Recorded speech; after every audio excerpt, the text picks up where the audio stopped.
All right, well, I'm going to bring Brother Astarius on to hear what he has to share, and hopefully Niyurka is getting her internet resolved because we want to hear from her too. Oh, beautiful.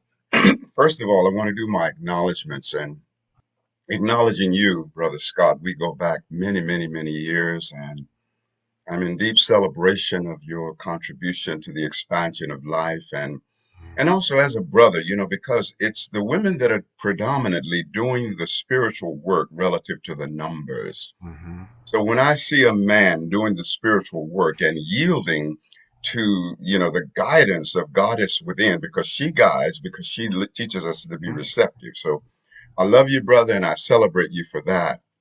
Thank you. And Eden, it's been many, many, many years since we met on the ecstatic dance floor. I won't even try to say what year it was. And so it's wonderful to see you again and to bear witness to your evolvement and the way that you've been contributing to life. And I love you. I appreciate love you and acknowledge you, for the things that you're doing. And it's so wonderful.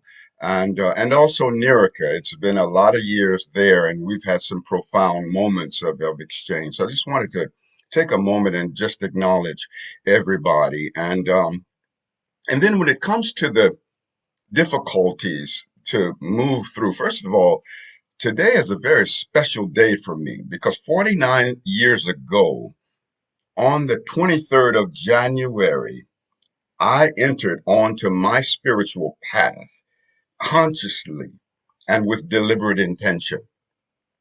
And prior to that, I had 6 years, I call it my 6 years of insanity, growing up in the ghettos of Chicago, leaving mama's house at age 16.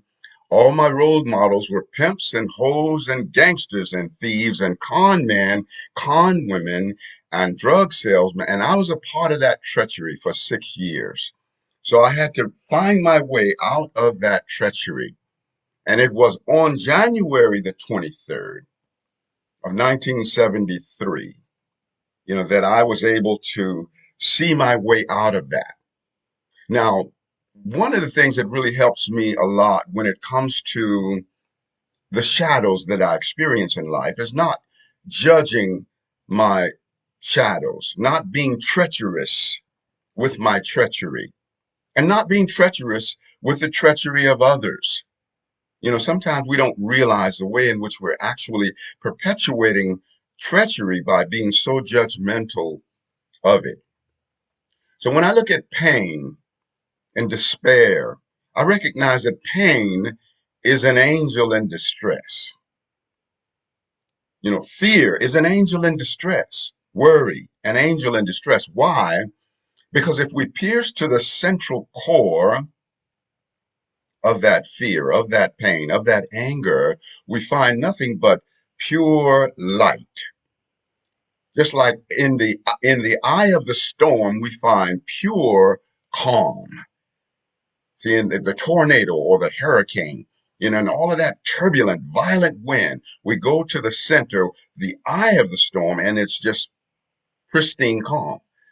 So the tornado comes down the block and demolishes every house on one side of the street and leaves every house on the other side of the street totally intact because the houses that were demolished were passed over by the storm itself. The houses that were left intact were passed over by the eye of the storm, which is where only calm lives. And so when I'm faced with the difficulties of life, I do what I can do to find my way to the I and the I am of the storm, because that's the real estate of God Almighty. There is nothing but benevolence and love and joy and peace and brotherhood and sisterhood that live within the central core of anything. And so it's also important for me that I don't judge myself and criticize myself and make myself bad or wrong for when I stumble and fall. Because being impeccable doesn't mean we never make a mistake. Being impeccable means that when we recognize we've made a mistake, we get back on course. We course correct. That's impeccable. You see, being a human being is never going to be about never making mistakes. But the key is to have a benevolent and a tender heart and a forgiving heart regarding the mistakes that we individually make or that others make. And then recognizing that all of my heroes and all of my sheroes and all of those who have went before me are a mirrored reflection of my very own self. You know, when I look at them from a place of all inclusiveness and connection, not separation. So, in order to come into the full magnitude of who we are as a loving being and to transcend the trials and tribulations, we must bear witness to and embrace the reality of our oneness with every exalted being that is, was, or ever will be. We got to link up the telepathic battery cables, our heart mind to their heart mind, initiate the soul jumpstart. And just like one car jumpstarts another, when the battery's gone down, we're able to jumpstart ourselves by virtue of being absolutely in the oneness and the embrace of every exalted something that we ever witness with any being, within any being, because their exaltation is our exaltation. My exaltation is your exaltation. Your exaltation, my exaltation, and all exaltation is our exaltation. And I love you with the passion of heaven.